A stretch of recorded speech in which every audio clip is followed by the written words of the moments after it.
जानते हैं प्रभु यदि आपको सब कुछ बताएं, आपको जो करना, अगर प्रभु आपको सब बताए तो आपका मन तैयार नहीं होगा। आपका मन बहुत ही छोटा है और उसकी योजना बहुत बड़ी है। आपका मन जो सोच भी नहीं सकता, उसके पास उससे भी बढ़कर योजनाएं हैं, क्योंकि उसकी योजनाएं प्रभु के साइज की है।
इफिसियों अध्याय 2 वचन 10, क्योंकि हम उसके बनाए हुए हैं और यीशु मसीह में उन भले कामों के लिए सृजे गए जिन्हें परमेश्वर ने पहले से हमारे करने के लिए तैयार किया है। आप कहेंगे यहाँ पर जगत की उत्पत्ति की पहले की बात कहाँ है?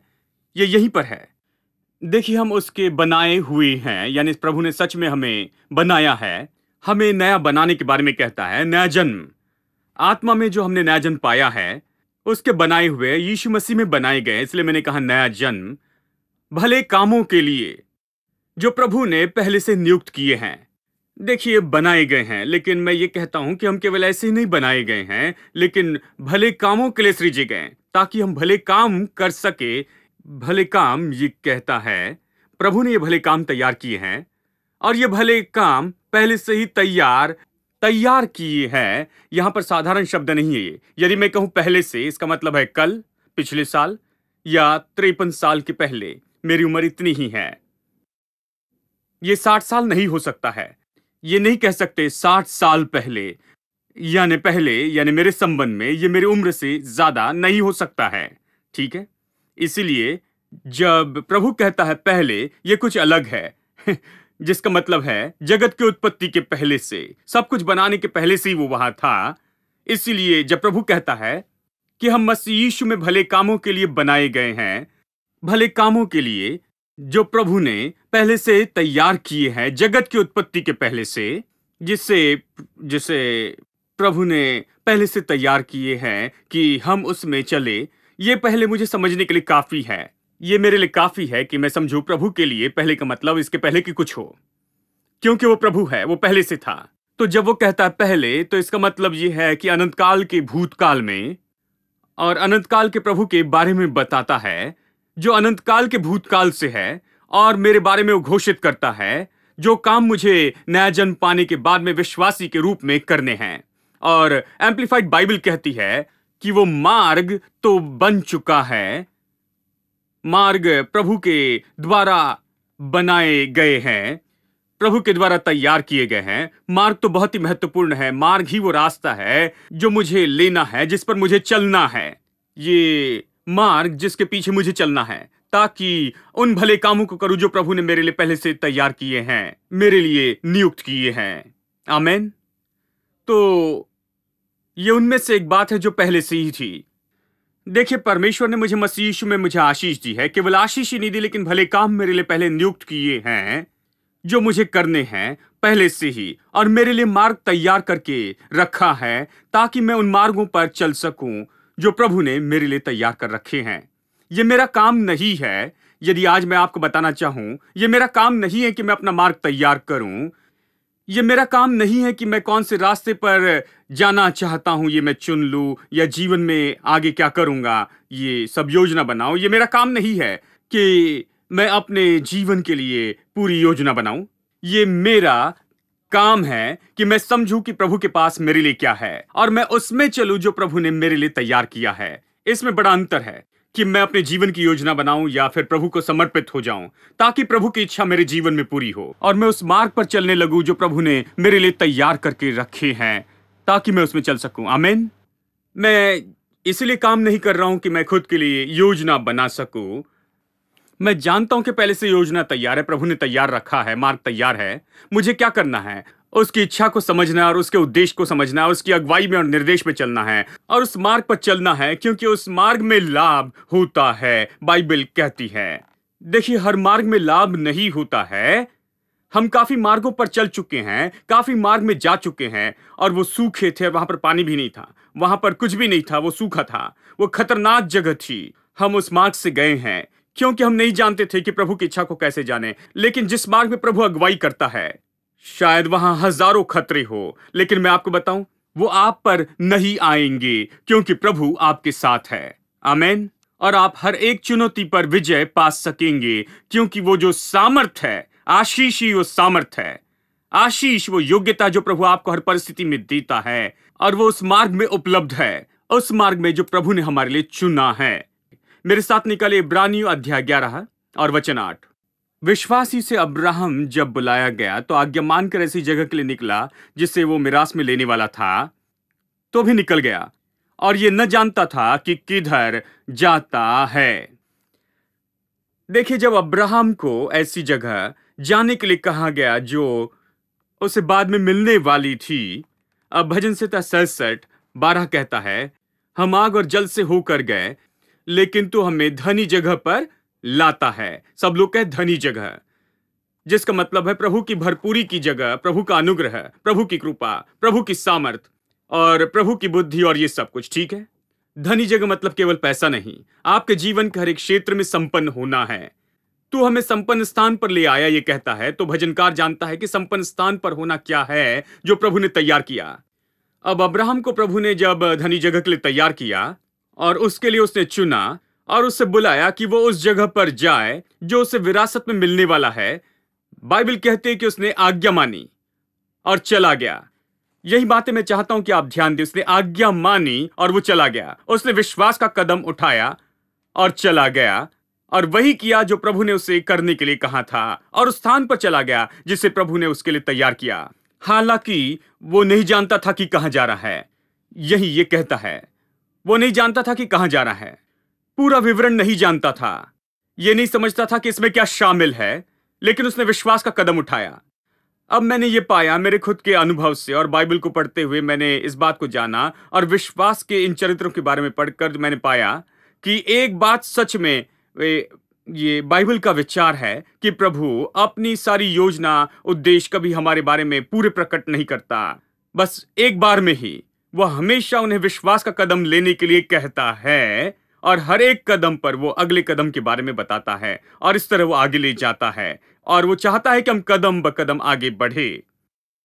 हेलो।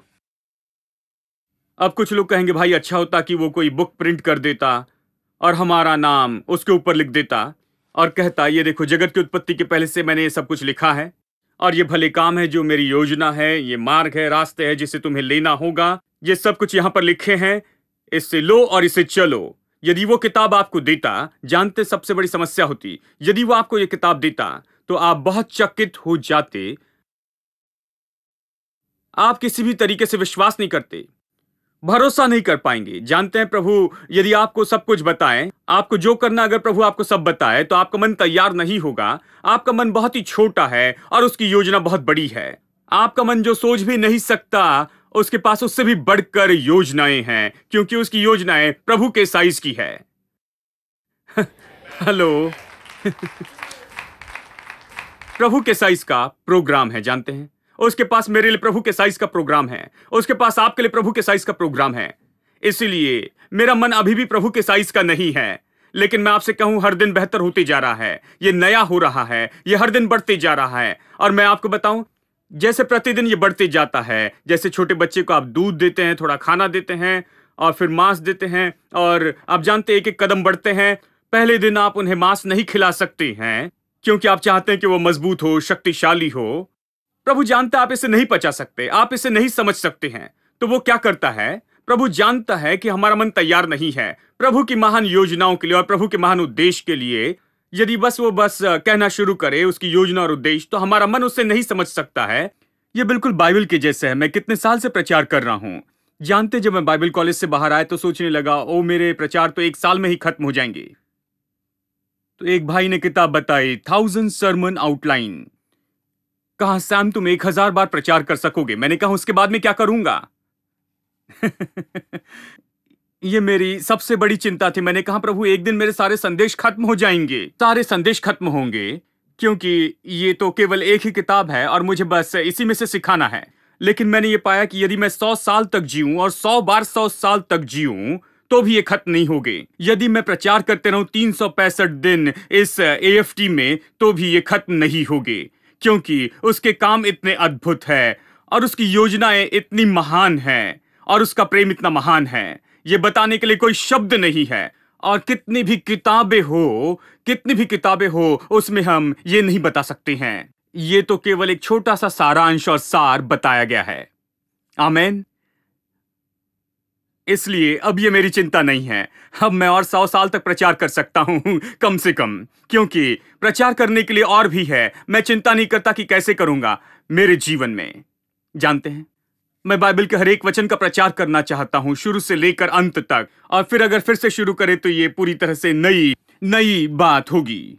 हर समय बिल्कुल नई बात सीखेंगे। ऐसा ही प्रभु है। प्रभु बहुत बड़ा है, उसका मन बहुत बड़ा है, उसके उद्देश्य बड़े हैं, उसकी योजनाएं बहुत बड़ी हैं। अभी भी हमारे मन उसको अभी भी नहीं समझ सकते हैं। हम बढ़ रहे हैं, इसलिए प्रभु हमें योजनाएं देता है। एक बार में एक कदम। आइए सब कहे, एक बार में एक कदम। तो इसकी चिंता ना करें कि एक कदम के आगे क्या है। आप उस कदम को उठाएं, क्योंकि जब आप वो कदम उठाएंगे तब आपको बताया जाएगा कि आगे क्या है। मैं आपको चलिए बाइबल से उदाहरण दूं, ताकि आपका मन साफ हो, ये जान ले कि वास्तव में प्रभु हमसे व्यवहार करता है। जानते हैं, अब मेरे साथ निकाले प्रेरित अध्याय 9 वचन 1 से आगे पढ़ते हैं। शाऊल, जो अब तक प्रभु के चेलों को धमकाने और घात करने की धुन में था, महायाजक के पास गया और उससे दमिश्क के आराधनालयों के नाम पर इस अभिप्राय की चिट्ठियां मांगी कि क्या पुरुष क्या स्त्री जिन्हें वो इस पंथ पर पाए, उन्हें बांधकर यरूशलेम लेकर आए। अब ये उन सताने वालों में से नहीं है जैसे कि मूर्ख सताने वाले होते हैं। उन दिनों में जब हम प्रचार करते थे तो ऊपर से पत्थर फेंकता था और फिर जाकर वो छिप जाते थे। पौलुस ऐसा नहीं था। वो पढ़ा लिखा था, वो धर्मी व्यक्ति था, वो साधारण ऐसे सताने वाला नहीं था। वो तो कट्टरपंथी ऐसा यहूदी व्यक्ति था। वो सच में विश्वास करता था कि यीशु परमेश्वर होने की घोषणा करता है, लेकिन वो परमेश्वर नहीं है। वो सोचता था कि यीशु मसीह बड़ा अधर्मी है और ये उसका काम था कि वो उनको नाश करे जो यीशु पर विश्वास करते हैं और हर एक कलीसिया को नाश करे। ये पौलुस का विश्वास था। वो ये सहमत था कि ये बात सही नहीं है, यीशु मसीह प्रभु नहीं है। तो कैसे पूरे रूप में कलीसिया तक वो गया, कैसे वो कलीसिया को नाश करने गया, वो सही तरीके से गया। उसने जाकर अधिकारियों से, यहूदियों के अगुओं से पत्र लिए, जिसने दरअसल उससे अधिकार दिए कि लोगों को जो यीशु पर विश्वास करते उन्हें बंदी बनाए, जो दमिश्क के आराधनालय में यीशु का प्रचार करते उन्हें पकड़ ले और उन्हें यरूशलेम में लेकर आए। तो वो पत्र मांग रहा था क्योंकि वो दमिश्क जा रहा था, वहां पर ये सारी खबरें फैल रही थी और वहां जाकर वो जानना चाहता था कि कौन इसे फैला रहा है, ताकि उन्हें चेन में बांधकर वो लेकर आए और यहूदियों के अधिकारी के सामने खड़ा करे। अब वचन 3, पर चलते चलते, अब उसके पास में उद्देश्य था, उसके पास में पत्र था, परंतु चलते चलते जब वो दमिश्क के निकट पहुंचा तो एकाएक आकाश से उसके चारों ओर ज्योति चमकी और वो भूमि पर गिर पड़ा और ये शब्द उसने सुना, हे शाऊल तू मुझे क्यों सताता है। अब देखिए, ये तो उसके लिए खबर थी क्योंकि उसने कभी यीशु को नहीं सताया था, यीशु के सामने खड़े होकर उसने यीशु को नहीं सताया था, लेकिन उसने कभी ये नहीं सोचा था कि यीशु अपनी देह के बारे में, अपने खुद की देह की जैसे वो समझता है, यानी वो तो चर्च को अपने जैसे ही समझता है। यदि कलीसिया को सताया है तो मानो यीशु को सताया है। तो यीशु उसके सामने प्रकट होता है, कहता है, शाऊल तू मुझे क्यों सताता है। और इसे देखिए, उसने पूछा, हे प्रभु तू कौन है। उसने कहा, मैं यीशु हूं जिसे तू सताता है। पहने पर लात मारना तेरे लिए कठिन है। यानी यीशु आकर खुद को प्रकट करता है। वो उससे पहले प्रभु कहता है। जिस समय वो देखता है तो जानता है कि यही प्रभु है।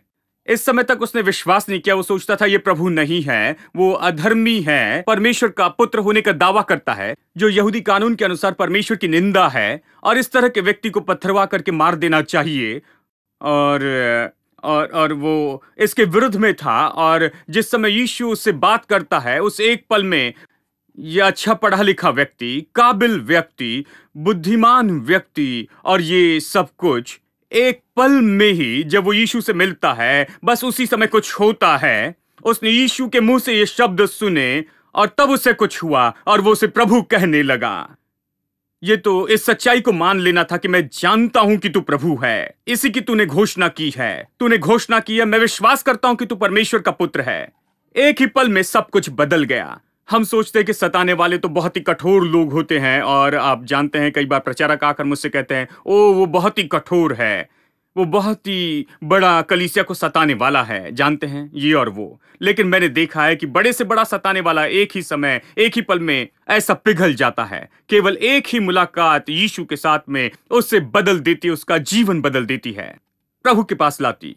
ठीक है, अब वचन 6, वो कांपने लगा और वो चकित हो गया और उसने कहा, प्रभु तू क्या चाहता है कि मैं क्या करूं। अब देखिए, वो केवल उसे प्रभु ही नहीं कहता है, लेकिन वो कहता है मुझे क्या करना चाहिए।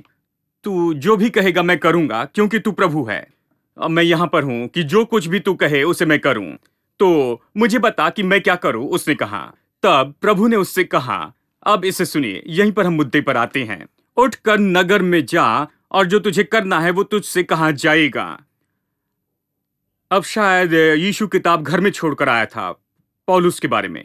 जगत की उत्पत्ति के पहले से परमेश्वर ने मार्ग तैयार किया, प्रभु ने भले काम तैयार किए हैं। पौलुस गलातियों में बताता है कि जब मैं मां की कोख में ही था तब से तूने मुझे पहले से कैसे चुन लिया है। लेकिन यही आखिरी बात नहीं थी, उसे तो सच में जगत की उत्पत्ति के पहले से ही चुन लिया गया था। लेकिन इस बात को मानता है कि वो तो मां की कोख में बनाए जाने के पहले ही चुन लिया गया था। वो मंजिल को यहां पर महसूस करता है कि परमेश्वर ने अपना हाथ उस पर रखा और उसे चुन लिया है, इसके पहले कि उसकी मां के गर्भ में वो आया। जानते हैं, वो ये जान जाता है। तो परमेश्वर ने उसके लिए जीवन तैयार किया था, भले काम तो उसके लिए तैयार थे। इफिसियों 2:10 कहता है तैयार किए गए थे, मार्ग तैयार किए गए थे। तो फिर वो उसे सब कुछ क्यों नहीं बता रहा था? अब तो उसे पा लिया था, अब वो तैयार था, जो भी कहेगा वो करेगा। वो कहता है जो भी तू कहेगा मैं करूंगा। मसीह लोगों को सताने वाला सबसे बड़ा व्यक्ति अब वहां पर खड़ा रहता है और कहता है जो कुछ भी तू कहे मैं करूंगा, बस उसे दे दो, बस वो किताब दे दो कि जगत की उत्पत्ति के पहले से मैंने लिखा है कि तुम्हें ये करना है। परमेश्वर ने ऐसा नहीं कहा, उसने कहा बस उठकर नगर में जा और तुझे जो कुछ भी करना है वो तुझे बताया जाएगा। और परमेश्वर ने दूसरे चेले को उसका पता बताया और कहा कि जाकर उससे मिल और ये सब। तो परमेश्वर इस तरह से काम करता है। वो कहता है नगर में जा और जो कुछ तुझे करना है बताया जाएगा। तू ये कदम उठा तो मैं अगला कदम उठाऊंगा। तू वहां जा और मैं तुझे बताऊंगा। तू वहां जा और मैं वहां किसी को भेजूंगा, वो तुझे बताएगा। देखिए, परमेश्वर ऐसे ही काम करता है। वो हमेशा एक कदम उठाने के लिए कहता है, एक समय एक कदम, सब लोग कहें एक समय एक कदम। लेकिन बात तो यह है कि इसके लिए मुश्किल होती है, ये एक कदम उठाने के लिए वो असफल होते हैं और इसलिए वो प्रतिज्ञा के देश में प्रवेश नहीं करते, जो प्रभु ने उनके लिए तैयार किया उसमें प्रवेश नहीं करते। एक बार फिर इस्राएली लोगों का उदाहरण देखिए, बड़ा उदाहरण है ये। उन्होंने कई कदम उठाए, वो सीमा पार करे, यरीहो नगर के पास आए, एक और कदम आगे बढ़ाते तो यरीहो में होते, ये सब पूरा होता, वो उसे ले लेते और ये उनके नाम से जाना जाता। लेकिन वो इससे नहीं कर पाए, ये एक कदम भी उनके लिए बहुत मुश्किल हो गया था। मैं आपको बताना चाहता हूं कि कई बार एक कदम भी इतना मुश्किल होता है क्योंकि ये विश्वास का कदम है। अगर मैं आपसे कहूं आप एक कदम आगे बढ़ाएं तो आप बढ़ाएंगे क्योंकि आप नीचे झुककर इसे देखते हैं, जानते हैं आगे क्या है। विश्वास का कदम इस तरह से है। विश्वास का कदम यह है जब आप कदम आगे बढ़ाते और आपको पता नहीं कि यह कहां जा रहा है, आप नहीं जानते कि आगे क्या होने वाला है। विश्वास अनदेखी बातों के लिए किया जाता है। इब्रानियों अध्याय 11 वचन 1 कहता है, विश्वास अब आशा की वस्तुओं का निश्चय और अनदेखी वस्तुओं का प्रमाण है। तो विश्वास अनदेखी बातों के लिए है। यदि आप देखते हैं तो वो विश्वास नहीं है। हेलो, यदि आप देख सकते तो विश्वास नहीं। किसी ने कहा मैं चंगा हो जाऊंगा तो विश्वास करूंगा, लेकिन यदि आप चंगे हैं तो आपको विश्वास की जरूरत नहीं है। आप बीमार हैं तो विश्वास चाहिए, लेकिन जब चंगे हैं तो विश्वास की जरूरत नहीं है। यदि कल आप मुझसे पूछते थे कि आप विश्वास करते कि कल चर्च जाएंगे, मैं कहता विश्वास करता हूं कि कल चर्च जाऊंगा, ये समझ सकते हैं। और यदि आज आकर आप मुझसे पूछते हैं कि आप विश्वास करते कि आप चर्च में जाएंगे, जबकि आप मेरे सामने खड़े हैं, आपको विश्वास नहीं करना है कि मैं यहां पर हूं। मुझे खड़े होकर नहीं कहना है कि विश्वास करो पास्टर सैम चेलोदरे यहां है। नहीं, सब देख सकते हैं। यदि किसी को कोई शक है तो आकर मुझे छू ले, क्या मैं आदमी हूं या भूत हूं, देखें, जानते हैं। लेकिन जब प्रभु की बात आती है, वो कहता है, इब्रानियों 11:6 में कहता है कि जो प्रभु के पास आता है वो विश्वास करे कि वो है। क्यों विश्वास करे कि वो है? और वो अपने खोजने वाले को प्रतिफल देता है। क्यों ये कहता है जब प्रभु की बात हो तो विश्वास करना है कि वो है? क्यों मैं ये कहता हूं कि प्रभु हमारे बीच में है, विश्वास कीजिए? क्योंकि उसे नहीं देख सकते, आप उसे नहीं देख सकते, इसलिए आपको विश्वास करना है कि वो है। यदि आप उसे देख सकते तो विश्वास करने की जरूरत नहीं। विश्वास करना है कि प्रभु है, क्योंकि प्रभु नहीं दिख सकता। ठीक है, तो विश्वास अनदेखी बातों के लिए किया जाता है और इसलिए विश्वास का एक कदम भी लेना बहुत ही मुश्किल होता है, क्योंकि यह अनदेखी बातों के लिए होता है। आप कदम उठाते नहीं जानते हैं कि यह नीचे क्या है। ये मानो उस व्यक्ति के जैसे जो कार चला रहा है, सोचता है क्या ये पुल मुझे संभालेगा जब मैं अपनी कार इस पर से ले जाऊंगा। नहीं, कोई ऐसे नहीं कहता, क्योंकि वो जानता है ये सीमेंट से बना है, कार इस पर से आ रही जा रही है। वो नहीं पूछता है। यदि आप इस तरह से ट्रेन टिकट लेते हैं कि हैदराबाद जाएं, आप हर स्टेशन पर उतर कर नहीं पूछते कि क्या ये ट्रेन हैदराबाद जाएगी। कोई आपको पागल खाने में पहुंचाएगा, क्योंकि वो सोचेगा आप पागल है। यदि आपके पास टिकट है मद्रास से हैदराबाद के लिए और आप उस ट्रेन में हैं, आपको उतरकर हर बार पूछने की जरूरत नहीं कि क्या यह हैदराबाद जा रही है या नहीं, यह हैदराबाद जाएगी। हाँ, लेकिन विश्वास का कदम अलग है। विश्वास का कदम अलग है समझने में। आप ये नहीं जानते कि नीचे क्या है। हाँ, आपको उसे पार करने के लिए कहा गया है, लेकिन आप नहीं जानते क्या यह ब्रिज आपको संभालेगा या नहीं। आप कुछ नहीं देख सकते। ऐसा लगता है शायद आप किसी शून्य में जा रहे हैं। आपको बस यही करना है कि आप बस परमेश्वर के वचन पर ही खड़े रहें। Threatening clouds may hide your vision for a while, and you may wonder if he hears you when you pray. But don't forget that God is love and you're his child. Press on in faith because the answer's on the way. Keep pressing on. Keep pressing on. God's on the other side of faith. And though the clouds may for a moment hide his face, remember God is on the other side of faith. Keep pressing on. Keep pressing on.